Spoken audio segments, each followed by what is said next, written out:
Salam sejahtera Malaysia, denyut nadi suara rakyat bergema di channel ini. Jangan lupa tekan butang subscribe, like dan share. Malaysia kita punya, cintai Malaysiaku, kita jaga kita.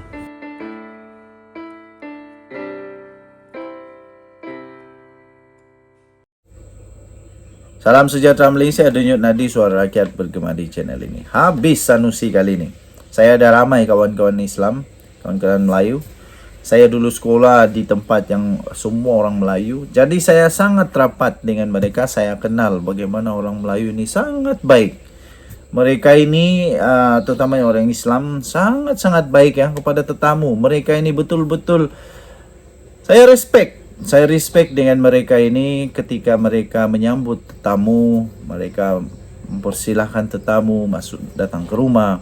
Mereka akan menyantuni, mereka akan memuliakan, mereka akan melayan tetamu ini sangat-sangat bagus. Saya pikir di dunia antara yang terbaik dalam melayan tetamu adalah orang Islam Malaysia. Betul ini, saya serius. Sebab itu Sanusi tiba-tiba kena sound direct. Sanusi kena sound direct, Sanusi dinasihat pula muliakan tetamu dan bersilaturahim. Ini dilaporkan di mana? Di Sinar Harian. Sanusi dinasihat supaya muliakan tetamu dan bersilaturahim. Saya pikir Sanusi tidaklah begitu sampai teruk sangat. Beliau pun ada juga sifat memuliakan tetamu, tapi dia tetap kena jugalah kerana mungkin ini saya pikir ini berkaitan dengan apa nama itu sambutan hari raya daripada Datuk Seri Anwar Ibrahim, Perdana Menteri. Jadi mungkin ada orang samakan Sanusi Anwar Ibrahim dengan tetamu. Mungkin ada orang samakan bahawa Anwar itu adalah tetamu. Jadi kerana dia tetamu, dia harus dilayan dengan baik, dia harus diterima dengan baik. Saya fikir begitulah. Ini Datuk Seri Muhammad Sanusi Madnor diminta menunjukkan tauladan yang baik, termasuk memuliakan tetamu, menyambung silaturahim selain sentiasa berkata baik. Ahli Parlimen Sungai Petani Dr. Muhammad Taufik Johari berkata, sebagai pemimpin yang dihormati, Muhammad Sanusi sepatutnya meraihkan kegembiraan Hari Raya Aidilfitri dengan semua rakyat tanpa mengira perbezaan. Kata beliau, kata MP Sungai Petani itu, sepatutnya bulan ini dijadikan bulan kemaafan dan silaturahim. Bukanlah satu bulan untuk bergaduh-gaduh. Betul tu. Ini bulan Aidilfitri, bulan Syawal. Masanya untuk kita meraihkan tetamu, masanya untuk kita menerima tetamu, menjemput tetamu, bagi makan kepada tetamu, menghormati tetamu. Lupakanlah dulu tentang perbezaan dan sebagainya. Dan beliau juga berkata, kalau dulu penganjuran rumah terbuka ini asyik, semuanya tertumpu kepada Lembah Kelang. Kali pertamanya. Kali ini Perdana Menteri dengan idea yang memang hebat. Datuk Seri Anwar Ibrahim meraihkan semua, terutamanya yang jauh di utara dan pantai timur sana. Katanya, saya sebagai anak Kedah memang seronok bila ada pengumuman rumah terbuka PM dibawa sampai ke negeri kita ini. Bukan apa, barulah anak Kedah ni dah rasa disambut dan tak dipinggirkan. Ciapnya di Twitter pada Selasa. Inilah susah jugalah. Kalau memang tak suka, diraikan pun susah, tak diraikan pun susah. Nanti kalau di tempat dia tak ada hari raya, dikata pula dia nak tirikan. Bila tempat dia dijadikan hari raya, dah kata sekarang untuk pilihan raya. Ini semua secara kebetulan saja. Saya fikir ni secara kebetulan. Memang what a great coincidence lah. Tapi apa boleh buat? Tak apalah, biarkan saja. Yang tahu, Tuhan saja yang tahu niat sebenar. Menurut beliau, rumah terbuka Malaysia Madani bersama Perdana Menteri bukanlah dianjurkan untuk parti tertentu saja, sebaliknya terbuka kepada semua. Takkan nak makan dengan rakyat Malaysia pun dah dikira kempen. Kalau mai Selangor makan dengan anak Kedah sampai buat cerita kata disingkirkan dari Majlis Kawan Negara, itu baru patut dikira berpolitik, katanya. Ini PM tak. Dan mai lagi dia dah kata pasal kempen. Muhammad Taufik dalam masa sama meminta Muhammad Sanusi mencontohi rakan Menteri Kelantan, Menteri Besar Kelantan dan Terengganu yang tetap menerima penganjuran itu dengan tetap hati terbuka. Tak apa, saya baca ucapan Datuk Seri MB hari itu pun, MB kata akan turun sekali. Seronok saya dengar. Nanti kalau mai, bolehlah kita sembang-sembang. Kadang-kadang politik ni memang boleh jadi panas sikit. Harap ayak yang depa hidang di rumah terbuka nanti bolehlah bagi sejuk sikit, katanya. Sebelum ini, Sinar Harian melaporkan kenyataan Muhammad Sanusi yang mendakwa Majlis Rumah Terbuka Malaysia Madani bersama PM di 6 negeri dianggap sebagai kempen pilihan raya negeri dan tidak wajar diadakan. Jelas beliau, program terbabit melibatkan kos yang tinggi sedangkan kerajaan persekutuan sebelum ini membuarkan supaya langkah penjimatan perlu dibuat oleh semua pihak. Denyut nadi suara rakyat bergema di channel ini. Bye-bye.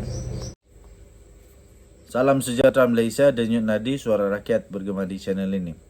Ini satu perkara yang amat menakutkan Hadi Awang dan PAS Malaysia, serta akan mengejutkan, membuatkan pening kepala lah atau abah kau, Muhyiddin Yassin. Anwar dengan aura image Islamik tarikan kempen BNPH dalam PRN. Itu yang dilaporkan di bharian.com.my di BH Online. Itu yang dilaporkan, ya.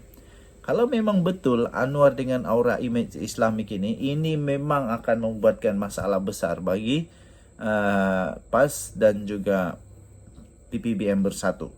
Sekurang-kurangnya, ya, kalau tidak pun di negeri yang ditabir oleh PAS, iaitu Kelantan, Kedah dan Terengganu, sekurang-kurangnya dia akan tetap kekal. Boleh menyebabkan pengekalan kuasa di 3 negeri yang ditabir oleh BNPH. Oleh PH, maafkan saya, oleh PH ketika ini, iaitu Negeri Sembilan, Pulau Pinang dan Selangor.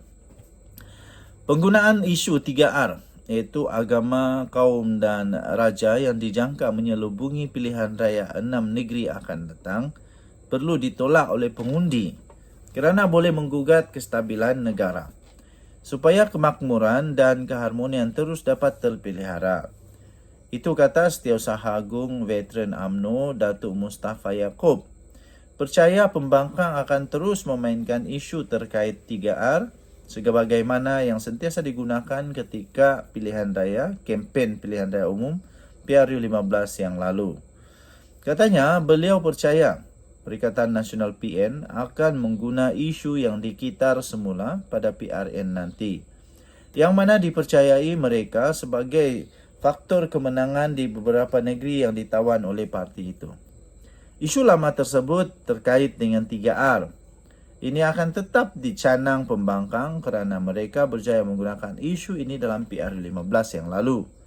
Katanya, saya tidak terkejut jika mereka membangkitkan kes Mahkamah Presiden UMNO, iaitu Datuk Seri Dr. Ahmad Zahid Hamidi, dan kes pertuduhan mahkamah yang lama membabitkan Perdana Menteri Datuk Seri Anwar Ibrahim, katanya kepada BH. Semalam, penganalisis politik Dr. Ahmad Zaharuddin Sani Ahmad Sabri menjangkakan agenda 3R akan terus menjadi agenda utama buat PN yang akan dimainkan di kawasan majoriti Melayu supaya pengundi terpengaruh dengan propaganda itu. PH pula dijangka akan lebih banyak memainkan isu kemajuan dan kejayaan. Mustafa berkata, berdasarkan jangkaan itu, UMNO, Barisan Nasional dan Pakatan Harapan PH perlu menukar pendekatan untuk meraih sokongan pengundi. Katanya, isu semasa seperti isu air di Kelantan dan Kedah sememangnya tidak menangkap perhatian pengundi walaupun isu berkenaan serius. Katanya, saya pun tidak tahu mengapa pengundi di Kelantan seakan-akan tidak kisah dalam isu bekalan air ini, yang mana mereka lebih berminat isu terkait agama dan kepentingan orang Melayu, katanya. Justru katanya dicadangkan pada kempen pilihan raya nanti menyedarkan pengundi bahawa kemenangan PN adalah tiruan dan tidak asli kerana dia berasaskan sunggukan wang.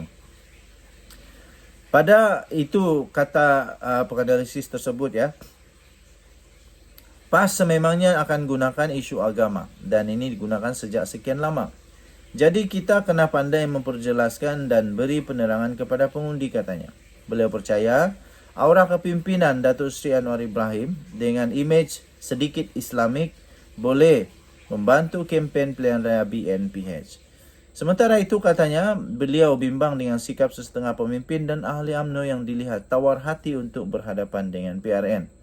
Malah katanya ada sesetengah akan tidak yakin UMNO mampu menawan kembali kerajaan negeri Kelantan, Terengganu dan Kedah. Sikap ini membimbangkan walaupun membabitkan segelintir kumpulan saja.